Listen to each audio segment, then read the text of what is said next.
Selamat malam saudara. Sejak pekan kedua Juli 2022, kasus kematian Brigadir Yosua jadi sorotan di mana-mana. Mantan Kepala Divisi Propam Mabes Polri, Verdi Sambo, diduga menjadi otak pembunuhan berencana terhadap Yosua dan membuat skenario untuk menutupinya. Tak hanya Sambo, kasus ini juga menyeret istri, ajudan, serta asisten rumah tangga. Satu meja The Forum mengawal kasus pembunuhan Yosua dalam sejumlah episode. Kami merangkum perjalanan kasus pembunuhan Yosua yang menyita perhatian publik. Inilah Satu Meja The Forum, Sambo, dan drama Duren 3.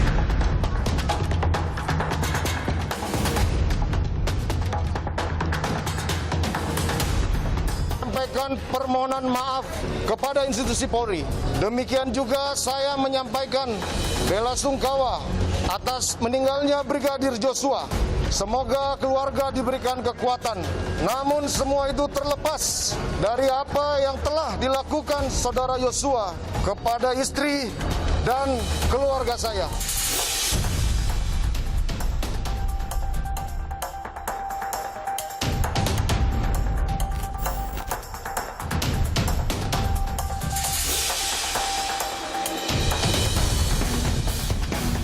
Kalau membaca di media itu polisi tembak polisi, penembakan terhadap seorang polisi. Ya, itu salah saya yang mulia, saya akan bertanggung jawab. Itulah yang saudara ceritakan. Demikian. Dan itu pada waktu itu saudara sampaikan kepada siapa saja? Pada seluruh anggota yang ada di TKP, ke Karo Propos, Karo Paminal, Ari Cahya, kemudian beberapa pejabat di Propam, bahkan sampai ke pimpinan Polri.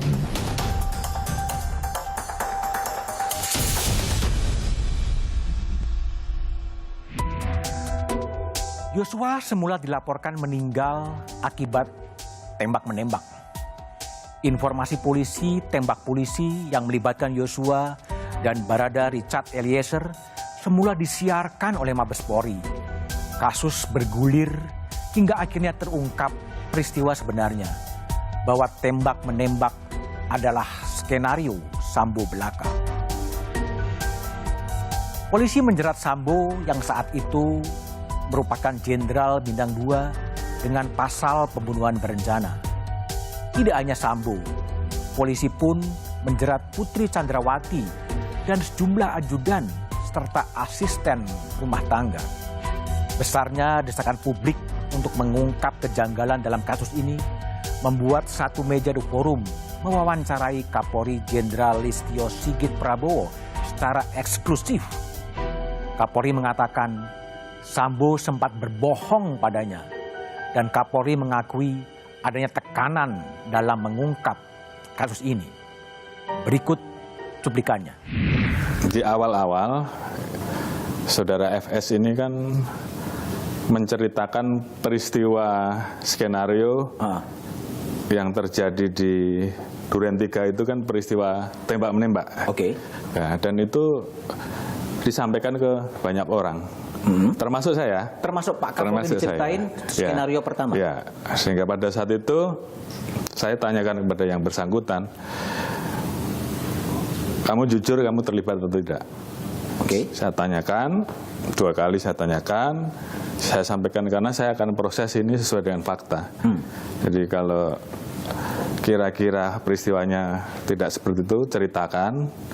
Tapi kalau memang seperti itu, nanti akan kita lihat pembuktiannya sesuai dengan fakta. Memang kemudian banyak muncul informasi-informasi kejanggalan ya. Apalagi pada saat kemudian meledak dari keluarga almarhum Yosua di Jambi karena waktu itu dilarang untuk dimakamkan secara kedinasan.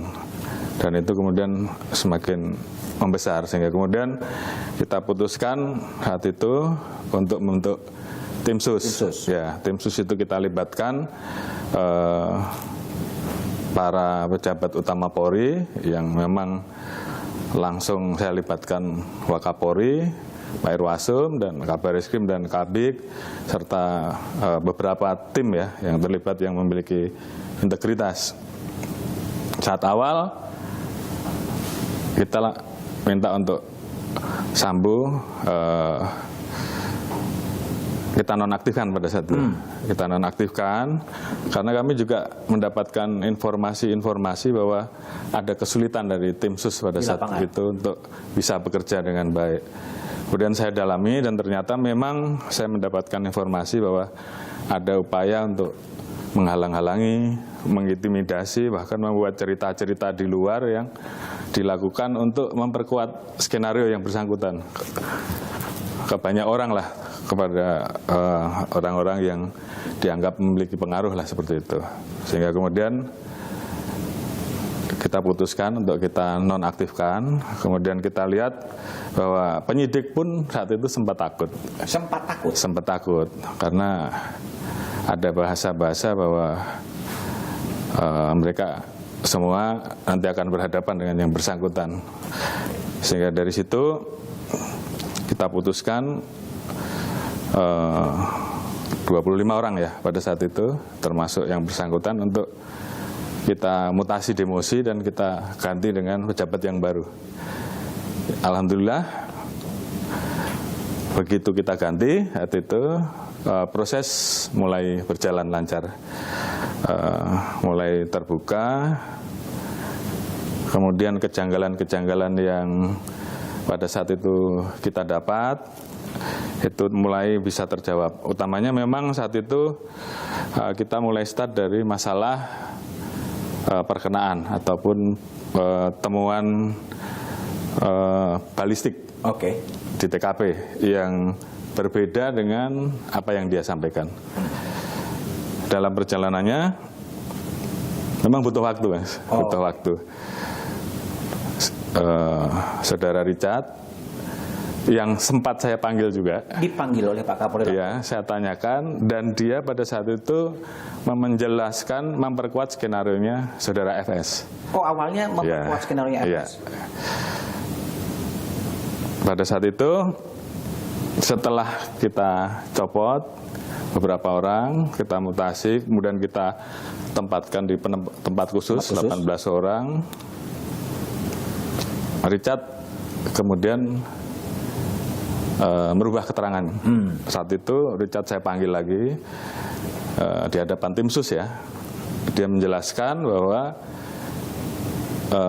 dia mau merubah keterangannya karena pada saat itu yang bersangkutan dijanjikan oleh Saudara FS bahwa kalau Richard mau membantu menjelaskan perannya sesuai dengan skenario awal yang terjadi tembak-menembak itu, dia akan dilindungi, kan begitu? Oleh FS. Oleh FS. Namun faktanya kan pada saat itu si Richard kita tetapkan sebagai tersangka. Sehingga kemudian dia sampaikan ke saya, Pak, saya tidak mau dipecat. Saya akan bicara jujur, kan begitu. Jadi ini memang melalui proses yang cukup panjang. Dari situ kemudian dia membuka awal bahwa saat itu dia melihat FS memegang senjata dan menyerahkan ke dia. Tapi berikutnya saya minta untuk didalami lagi. Yang bersangkutan kemudian menjadi lebih tenang. Kita serahkan kepada tim pada saat itu. Kemudian dia menulis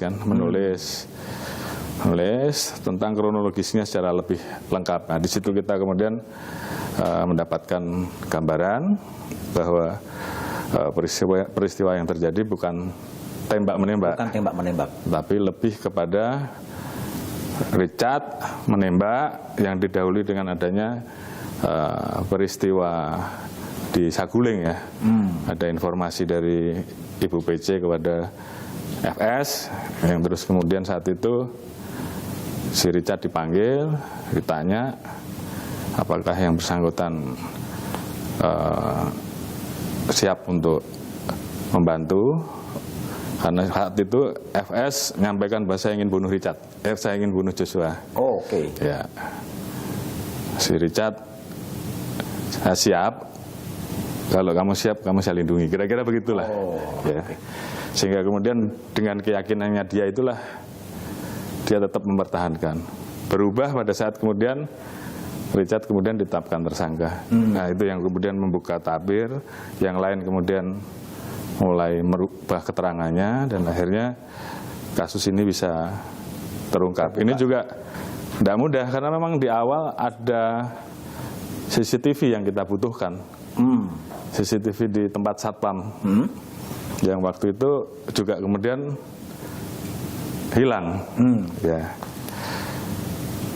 Akhirnya pada saat saya memimpin rapat pada saat itu dengan tim sus, saya interogasi dari Polres Jakarta Selatan, kemudian dari Propam. Di saat itu muncul pengakuan bahwa yang mengambil CCTV itu adalah saudara I, begitu kan, atas perintah dari saudara H dan saudara A. Dari situ mulai terbongkar. Hingga waktu itu kita minta untuk didalami. Jadi memang ini tahap demi tahap ya Pak ya? Memasang atau menyambungkan pasal-pasalnya ini memang butuh waktu. Ya. Pak Kapolri, ada juga pertanyaan publik Pak. Sebetulnya Pak Kapolri termasuk dibohongin oleh Sambo juga Pak ya? Jadi memang saat itu saya sudah sempat bertanya seperti yang tadi saya sampaikan. Bahkan dia menyampaikan, dia bersumpah kan? Bersumpah di hadapan Pak Kapolri. Beberapa kali saya tanyakan, termasuk terakhir pada saat Richard sudah mulai berubah keterangannya, saya panggil, saya minta untuk dipanggil. Sebelumnya dihubungi dengan telepon oleh anggota kita loudspeaker. Dia jelaskan bahwa dia masih tidak mau mengakui. Sampai datang di tempat saya tanya sekali lagi, dia masih bertahan bahwa memang begitu faktanya, kata dia. Sehingga kemudian dari keterangan-keterangan yang ada, dari persesuaian-persesuaian, akhirnya pada saat selesai dia dipatsuskan, pada saat itu dipatsuskan, 2 hari kemudian dia mengakui perbuatan. Mengakui semuanya. Ya. Jadi memang bahasa dia namanya juga mencoba untuk bertahan. Gitu. Mencoba bertahan. Jadi nutupin gitu ya.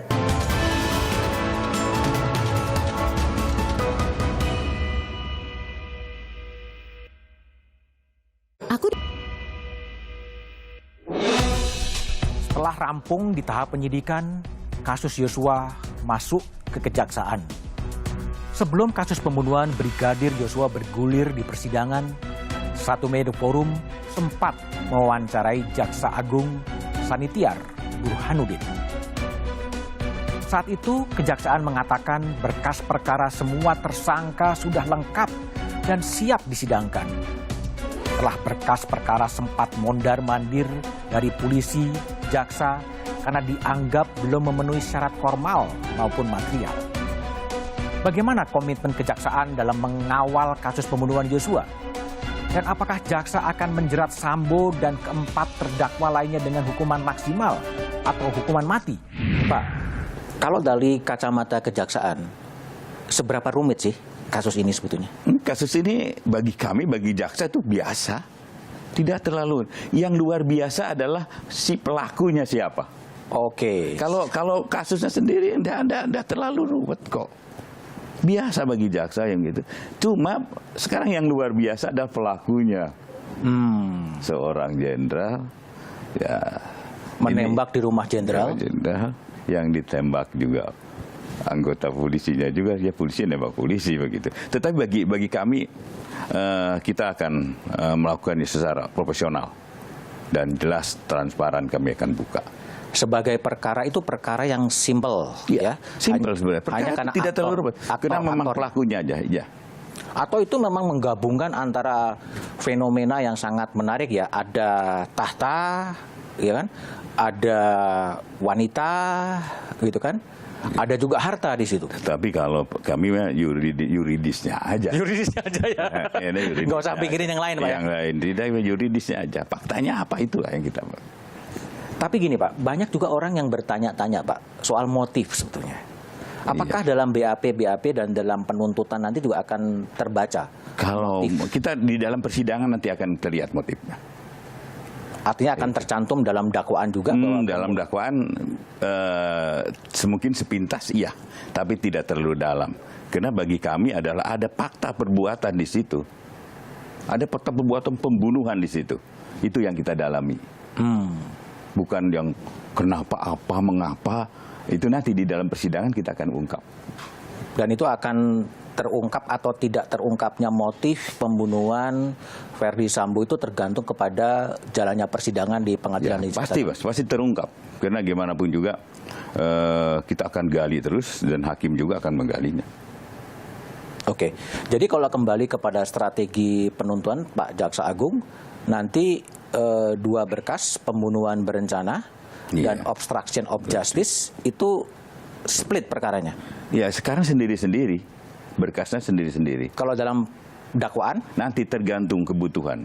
Jaksa lah yang akan menentukan apakah perkara ini digabung atau tersendiri. Jadi tergantung kepada nanti jaksa bisa untuk mempermudah pembuktiannya. Itu yang menjadi pertimbangan jaksa. Jadi pertimbangannya semata-mata sejauh mana jaksa ini lebih mudah membuktikan dakwaannya. Iya. Berapa jaksa, Pak? Untuk PSCS 340 itu 30 jaksa. Untuk 340? Ya, itu kemudian untuk obstruction of justice, penghalang-halangan penyidikan? Itu sekitar 45. Jadi 75 jaksa ya, kira-kira yang akan dilibatkan dalam penanganan perkara itu sendiri. Betul. Pak, jadi kalau sekarang gini, banyak publik atau melalui survei opini publik yang mungkin menjatuhkan vonis jalanan lebih dulu. Tuntutan belum diajukan, vonis hakim juga belum diajukan, tapi berbagai lembaga survei karena kegeraman publik, kemudian ancaman yang paling tepat bagi Verdi Sambo itu adalah ancaman mati. Gimana Pak Jaksa Agung merespon itu? Gini Mas, hukum itu bukan matematik. Bukan matematik? Bukan matematik hukum itu. Jadi kita akan melihat nanti hal-hal yang meringankan dan memberatkan. Di situ pertimbangannya. Bukan ini hukuman 340 bisa hukuman maksimalnya mati, itu matematik. Jadi dalam penghukuman, dalam tuntutan itu begini Mas, ini case by case gitu. Tidak ada satu perkara yang persis sama, tidak akan ada. Tidak ada satu perkara itu sama satu, tidak akan. Karena di dalam perhitungan jaksa nanti ada yang hal-hal yang meringankan, ada yang memberatkan. Walaupun modusnya sama, tetapi tidak bisa dihitung begitu.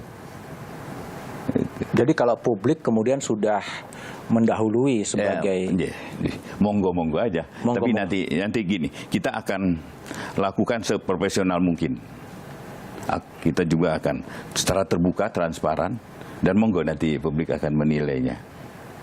Kita juga kalau pengennya seorang gini Mas, seorang jaksa itu akan kepuasan batin seorang jaksa akan terpenuhi apabila seorang jaksa itu bisa membuktikan bahwa itu perbuatan 340. Itu 340 hukumannya maksimal, itu ada kepuasan batin bagi seorang jaksa. Ini bukan balas dendam bukan ya. Tapi itu kepuasan batin hasil kinerja seorang jaksa. Ya tentunya aja kalau 340 maunya maksimal, itu jaksa pasti inginnya begitu. Tapi banyak juga orang yang mewanti-wanti bahwa pembunuhan berencana itu dengan saksi dan bukti yang sangat terbatas itu punya kelemahan. Mudah punya. Jadi ini Mas, ya tapi saya tidak akan mengupas ke sana. Tapi ada hal-hal tertentu yang sangat riskan untuk itu. Sangat riskan untuk karena ini kan saksi-saksinya ya itu juga, tapi close dulu deh Mas. Tolong beri kesempatan kami untuk betul-betul menguatkan dakwaannya. Oke. Itu kan nanti bisa menjadi saksi mahkota Pak Jaksa Agung. Iya, maka kami saksi mahkota semua. Karena kan yang tahu itu juga ya saksi mahkota semua. Ini memberikan kesaksian untuk yang ini saksian untuk yang ini. Dan itu sejauh yang Bapak Jaksa Agung tangkap, alat bukti yang diserahkan oleh kepolisian sudah cukup lengkap dengan struktur saksi mahkota itu. Iya. Ini fakta yang ada, kemudian dari data-data yang ada, dan jaksa menyatakan ini cukup lengkap, cukup berkas perkaranya untuk disidangkan. Itu. Karena ada pengalaman juga di kasusnya Marsinah dengan menggunakan saksi mahkota. Kemudian dibatalkan oleh Hakim Agung Adi Andoyo Sucipto bahwa kemudian terlepas ada unsur penyiksaan di sana. Iya, itu juga kita udah perhitungkan semua itu. Artinya sejauh ini Jaksa Agung sebagai penuntut umum tertinggi sudah mengantisipasi titik-titik lemah dari Jadi memang harus itulah. Maka saya sering katakan hasil penyidikan yang bagus akan menghasilkan penuntutan yang bagus. Artinya sinergitas antara penyidik dan penuntut umum itu harus ada. Banyak orang yang menduga bahwa Verdi Sambo adalah orang yang sangat berkuasa, yang bisa menggunakan semua kekuatan-kekuatan yang ada untuk mempengaruhi. Apakah juga ada pendekatan-pendekatan kepada pihak jaksa penuntut umum? Tidak ada, saya jamin tidak ada. Saya selalu katakan kepada teman-teman, saya itu butuh jaksa yang pinter, tapi berintegritas. Dan kita buktikan di dalam pelaksanaan kerja. Dan sampai saat ini, insya Allah, anak-anak saya masih. Dan tidak ada pendekatan. Dan sampai saya pernah nanya juga, adakah pendekatan? Tidak ada. Kita akan profesional dan mohon nanti dilihat, kita buktikan di persidangan. Tidak ada pengamanan khusus terhadap jaksa-jaksa penuntut ketika dia membawa Verdi Sambo ke Pengadilan Negeri Jakarta Selatan? Untuk kasus ini tidak, tapi pasti kami kan selalu, kami kerjasama dalam bukan persidangan ini aja, Mas. Setiap penanganan perkara kami akan meminta pengamanan dari kepolisian. Itu adalah standarnya. Oke. Karena juga banyak orang yang kemudian rumor yang beredar di luar bahwa ada hakim-hakim yang kemudian berpandangan kalau bisa tidak menangani, mendingan tidak menangani. Mungkin berbeda dengan kami, Mas. Bagi kami jaksa ini justru semakin sulit suatu menangani perkara, itu semakin bersemangat. Karena kita harus terus belajar dan belajar. Itu mungkin berbeda, Mas. Memang naluri jaksa adalah menuntut ya? Siap. Menuntut sehingga setiap dakwaan yang bisa dibuktikan, kemudian ini akan mencapai kepuasan bagi seorang jaksa. Betul.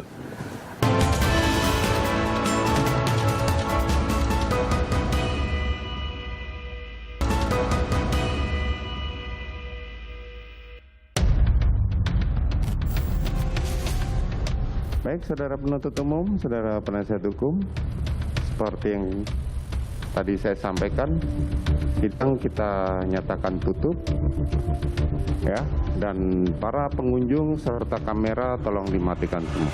Sidang perkara terdakwa Richard Eliezer Budiang Lumiu, terdakwa Ricky Rizal Wibowo, dan terdakwa Kuat Ma'ruf dinyatakan sidang tertutup.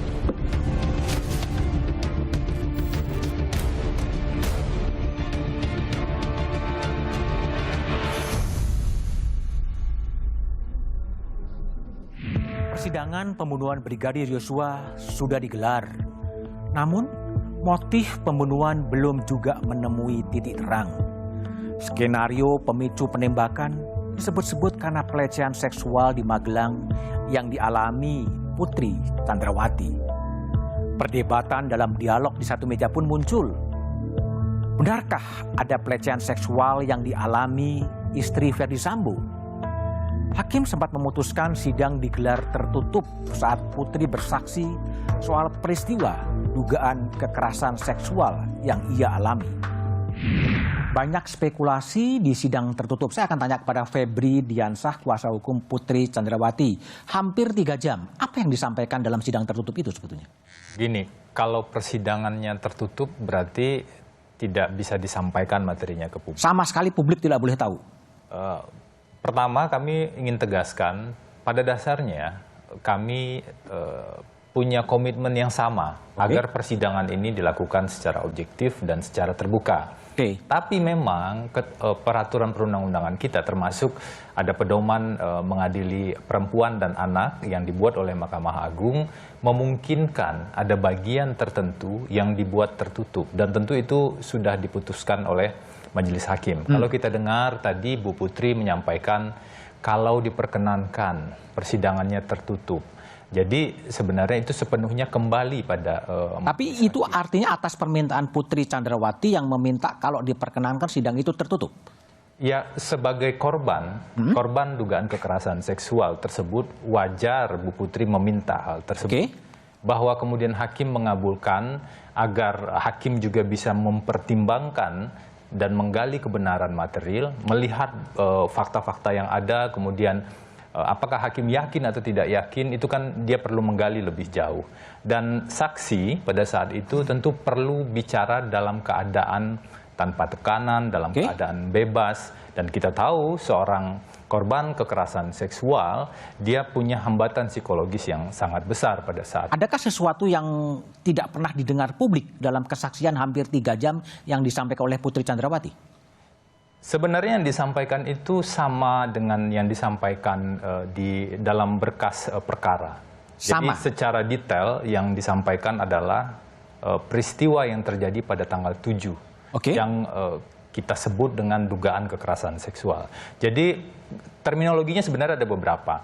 Kalau kita bicara soal undang-undang yang terbaru di tahun 2022 itu konsepnya kekerasan seksual. Ada berbagai bentuk kekerasan seksual. TPKS? Ya, TPKS. Kalau bicara di KUHP, babnya terkait dengan asusila. Inilah yang disebut oleh Kapolri pada saat itu dalam rapat dengar pendapat dengan DPR.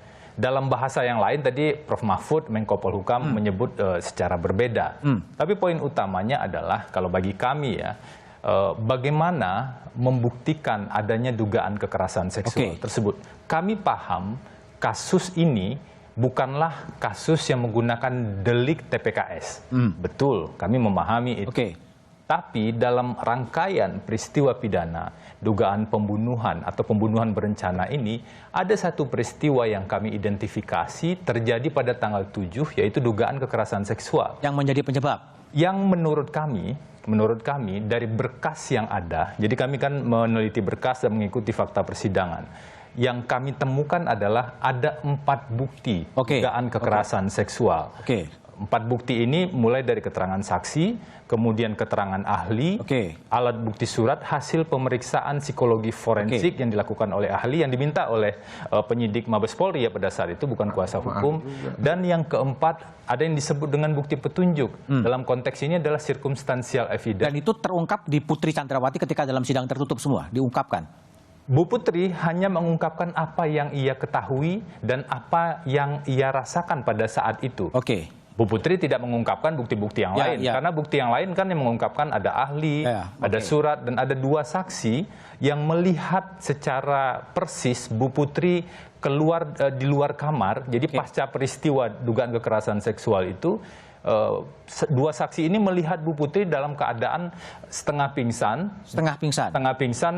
Waktu itu misalnya Kuan Ma'ruf mengatakan Bu Putri tertutup matanya tapi semuanya berantakan. Susi juga melihat sebagai ART pada saat itu. Jadi apapun yang terjadi di dalam kamar, mereka melihat ada kekerasan, ada dampak kekerasan yang dilihat di luar kamar. Kalau yang terjadi di kamar, kita tidak bisa punya saksi yang lain. Yang ada saat ini hanya keterangan Bu Putri, karena yang tahu kan cuma 2 orang pada saat itu. Tapi keterangan Bu Putri ini tidak bisa berdiri sendiri. Ada tadi ya? Ada bukti lain yang relevan, yaitu keterangan psikologi forensik. Yang kita sebut apsifor. Bung Martin, jadi kekeh bahwa kira-kira kausa prima ini adalah pelecehan atau kekerasan seksual? Saya tuh sebenarnya bingung ya sama cara pikir rekan saya ini. Beliau ini masih memposisikan klien yang sebagai terdakwa ini adalah sebagai korban. Dari mana itu dasar hukumnya gitu ya? Seorang terdakwa dianggap sebagai korban. Putusan hukumnya juga belum ada, ya. Bukti-buktinya juga nihil. Tadi dibilang korban. Sekarang yang saya mau tanya, untuk mendefinisikan suatu orang menjadi korban, mempertahankan harus ada konstruksi putusan pelecehan atau seksual? minimal ada laporan polisinya. Ini laporan polisi sudah di SP3. Tapi kan di Jakarta itu. Iya, makanya saya lanjutin lagi. Lalu karena angan-angannya tidak tercapai. Angan-angan. Apa itu? Putri Chandrawati itu berangan-angan diperkosa sama anak klien saya. Kenapa? Karena yang bersangkutan mendalilkan diperkosa tanpa ada bukti yang kuat. Satu saksi bukan saksi. Walaupun di Undang-Undang TPKS satu korban dan satu alat bukti lain itu dan plus keyakinan hakim bisa. Tapi tadi rekan saya bilang ini bukan perkara TPKS. Dan yang paling penting bukti krusialnya, Mas Budiman, harus ada visum et repertum. Tanpa ada visum et repertum itu hanya klaim sepihak yang tidak dapat dipastikan kebenarannya. Tadi rekan Febri mengatakan ya, Bu Putri setengah pingsan. Yang saya mau tanya, kalau setengah pingsan itu kayak gimana sih? Apa dari perut ke kaki? Atau dari perut ke kepala itu setengah pingsan? Atau setengah badan ke kiri? Atau setengah badan ke kanan? Nah, kalau setengah pingsan pasca diperkosa, kan kalau diperkosa pasti kan nggak pakai celana dalam ya? Siapa yang pakai celana dalamnya itu? Oke, tapi kenapa kekeh dengan cerita kekerasan seksual meskipun banyak yang ragu sebetulnya menurut Anda? Tadi sebenarnya Pak Mahfud aja udah kasih kode. Kalau membuka baju sendiri apakah kekerasan seksual? Makanya rekan Febri itu tadi gagal paham lagi memahami antara asusila dan TPKS. Sebenarnya Pak Mahfud udah kasih clue. Tidak ada ya. Kalau benar-benar kekerasan seksual tidak ada orang membuka baju sendiri. Mbak Nur, saya menangkap kesan Anda tidak percaya bahwa terjadi kekerasan atau pelecehan seksual di Magelang. Kenapa?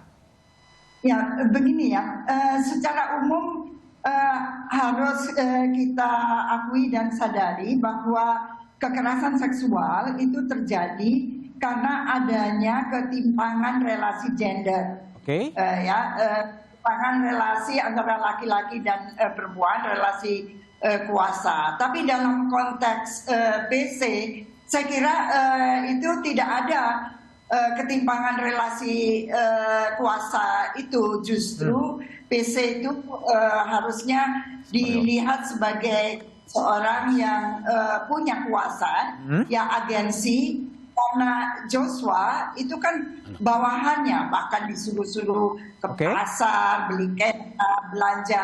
Itu tidak ada sekali. Dan ini yang meragukan bahwa perkosaan atau sekarang turun derajatnya menjadi pelecehan seksual itu terjadi. Nah, dalam kultur polisi ya, di mana masuk aja siapa komandan atau maaf komandan atau apa, itu rasanya tidak mungkin. Lalu kita harus lihat juga keseluruhan kasus yang berkaitan dengan konsorsium itu dan lain sebagainya.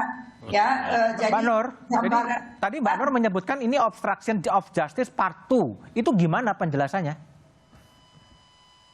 Ya, karena yang pertama kekerasan seksual itu dilaporkan terjadi di Duren 3 ya. Terus pindah ke Magelang. Tapi kemudian itu di SP3 kan oleh polisi karena tidak terbukti. Lalu kemudian entah bagaimana pindah ke Magelang. Baik. Kembali ke Bung Febri. Bung Febri, ini banyak sebetulnya orang ragu sebetulnya. Tapi gimana sih meyakinkan publik bahwa kekerasan seksual itu memang terjadi sebetulnya? Saya tidak bisa salahkan kalau banyak pihak yang ragu. Kenapa ya? Karena tadi yang disampaikan oleh Mbak Nur, ada keraguan yang timbul di publik karena pernah ada fase, ada tahapan yang namanya fase skenario. Fase pembohongan lah ya, kira-kira gitu. Fase kegelapan, fase kebohongan, dan lain-lain. Ketika saya dan teman-teman itu bertemu dengan Pak Ferdi Sambo, saya bilang, kita sulit menjelaskan pada publik kejadian yang sebenarnya tanpa mengakui terlebih dahulu ada fase ini. Nah, itulah yang juga kami buktikan dalam proses persidangan dan diakui sebenarnya oleh Pak Ferdi Sambo. Kalau kita bicara fase skenario, ada 2 skenario sebenarnya. Satu, skenario tembak-menembak. Ini nggak ada. Tembak-menembak ini nggak ada. Yang ada adalah penembakan. Yang kedua, skenario, kalau ada tembak-menembak tentu harus ada penyebab. Maka muncullah skenario kedua, pelecehan seksual di Duren 3. Ini menurut saya, dan kalau dilihat di fakta sidang sebenarnya confirm, inilah 2 skenario. Dan bahkan kepada para saksi termasuk Richard, kemarin kami tanya, ada nggak skenario lain selain 2 ini? Nggak ada. Artinya apa? Kita pisahkan dulu mana fase kegelapan dan mana fase berikutnya, agar tidak tercampur. Itu yang pertama. Yang kedua, sebenarnya tidak tepat juga kalau mengatakan awalnya di Duren 3 kemudian pindah ke Magelang. Sebenarnya tidak tepat, karena justru di fakta-fakta awal yang muncul itu, peristiwa sebenarnya adalah dugaan kekerasan seksual di Magelang. Kami ketika baru menjadi kuasa hukum juga tentu tidak bisa langsung menelan sepenuhnya.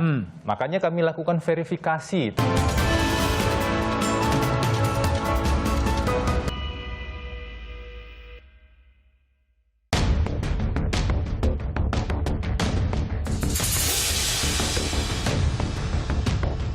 Kalau terdakwa Sambo apa? Terindikasinya apa?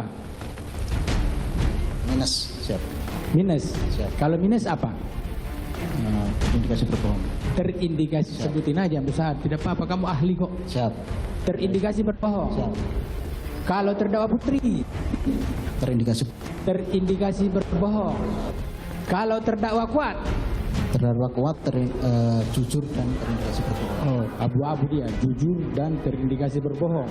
Kalau untuk terdakwa, untuk saudara Riki pertanyaannya sama seperti saudara Kuat Ma'ruf dan hasilnya dua-duanya jujur. Hasilnya dua-duanya jujur. RE bagaimana? Siap. Untuk saudara Richard, pertanyaannya apakah kamu memberikan keterangan palsu bahwa kamu menembak tubuh Joshua? Saudara Richard menjawab tidak. Jawaban Richard ini tidaknya ini jujur. Jujur dia. Siap.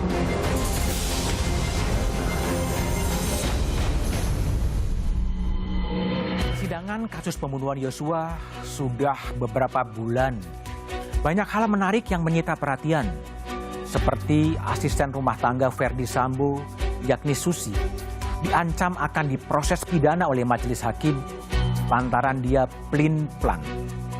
Hal menarik lainnya adalah soal tes poligraf yang dilakukan kepada para terdakwa.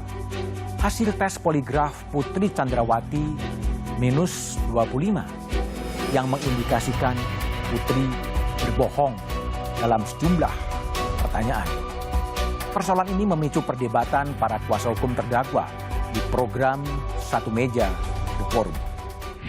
Kalau janggal ya menurut saya, apa yang disampaikan Putri itu memang banyak yang janggal. Banyak yang janggal. Seperti contoh bahwa dia mengatakan Joshua itu hanya supir. Padahal ada jejak digital ya. Ketika Joshua ulang tahun, Putri yang mengucapkan selamat ulang tahun dan mengatakan bahwa Joshua adalah bodyguard yang terbaik.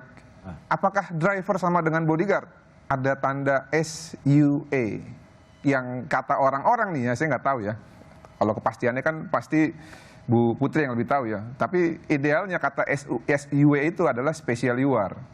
Makanya dari sini dikaitkan dengan hasil poligraf yang menanya apakah Bu Putri memiliki hubungan affair dengan Joshua. Saya melihatnya begini ya, secara garis besar saya menolak. Karena saya yakin Joshua itu tidak suka sama Bu Putri sebagai ketertarikan lawan jenis. Tapi sukanya sebagai orang tua angkat ya. Karena memang orang tuanya di Sungai Bahar pernah menyampaikan bahwa kami orang tua kandungmu, tapi yang di Jakarta itu anggaplah orang tua angkatmu. Kalau kita korelasikan dengan hasil lie detector tersebut, mungkin saja matching. Kenapa? Karena memang imajinasi Putri itu Joshua adalah orang yang dia suka gitu loh. Ini sebenarnya membuktikan Mas Budiman, kan di awalnya kan disampaikan bahwa klien saya ini tidak jujur ya. Tetapi dalam proses persidangan ini kan terbuktikan ya bahwa apa yang disampaikan oleh klien saya indikasinya adalah dia jujur ya. Nah, dalam proses peristiwa pidana ini kan kita harus melihat satu peristiwa, rangkaian peristiwa yang utuh ya. Menarik kan kalau Bung Febri kan ketika klien saya menyampaikan hal yang baik, tentunya Bung Febri mengambil, tetapi kalau hal yang tidak baik tidak dikutip. Jadi ini merupakan, kalau saya lihat seperti standar ganda ya. Belum bicara perdebatan dan diskusi terkait dengan poligraf, kita lihat dulu pertanyaan yang kemudian disimpulkan. Tadi kan kalau Bu Putri dan Pak Sambo udah dibahas ya. Pertanyaan yang kemudian disimpulkan jujur atau tidak jujur. Untuk Richard itu pertanyaan ahli pada tes poligraf itu ada 3. Yang intinya apakah Anda menembak Joshua atau tidak? Tentu dijawab ini ada 3 ya. Secara sederhana Richard menjawab iya. Dan Richard jujur hasil tes poligrafnya pada saat itu. Bagaimana dengan Ricky? Ricky juga dibilang jujur tadi. salah satu poin yang disebutkan oleh Ricky adalah apakah Anda melihat Verdi Sambo menembak Joshua? Ricky yang ada di lokasi mengatakan dia tidak melihat Verdi Sambo menembak Joshua. Dan itu disebut oleh tes poligraf jujur. Artinya tuduhan dari Richard yang mengatakan Verdi Sambo menembak Joshua yang terakhir itu menjadi tidak benar. Kalau minus 25-nya Putri gimana? Kan ada keterangan Kuat Maruf. Nah, karena itulah kita perlu hati-hati sekali untuk melihat tes poligraf ini. Oh, jadi Anda meragukan? Bukan soal meragukan. Kalau kita bicara soal perdebatan dalam hukum acara pidana, ada beberapa perdebatan. Apakah tes poligraf ini, lie detector ini, diakui sebagai salah satu alat bukti di 184? Itu pertama. Yang kedua, apakah tes poligraf bisa diterapkan pada orang yang dalam kondisi emosional yang tidak stabil? Itu pertanyaan yang kedua. Yang ketiga, kalau di beberapa negara, kalau kita bandingkan konsep dan pengaturan poligraf di beberapa negara, ada salah satu syarat mutlaknya. Tes poligraf hanya bisa dilakukan ketika orang dalam keadaan tenang dan bersedia. Bersedia. Nah, dia bisa menolak gitu ya? Bisa menolak. Kalau menolak artinya ada resistensi dalam dirinya sehingga tes poligraf itu menjadi tidak valid. Nah, ini memang dikembalikan nanti pada hakim. Kalau saya sebagai kuasa hukum dan juga perlu secara objektif melihat fakta persidangan, kita perlu melihat rangkaian fakta yang satu dengan fakta yang lain. Makanya saya sebut Richard, dalam beberapa hal saya percaya dengan Richard bukan karena keterangan tunggalnya, tapi karena keterangannya itu berkesesuaian dengan bukti yang lain. Maka kita percaya dengan Richard. Tapi kita nggak bisa percaya dengan Richard kalau keterangannya itu berdiri sendiri dan tidak terkonfirmasi. Bahkan ada satu fakta penting yang muncul kemarin, Mas Budiman.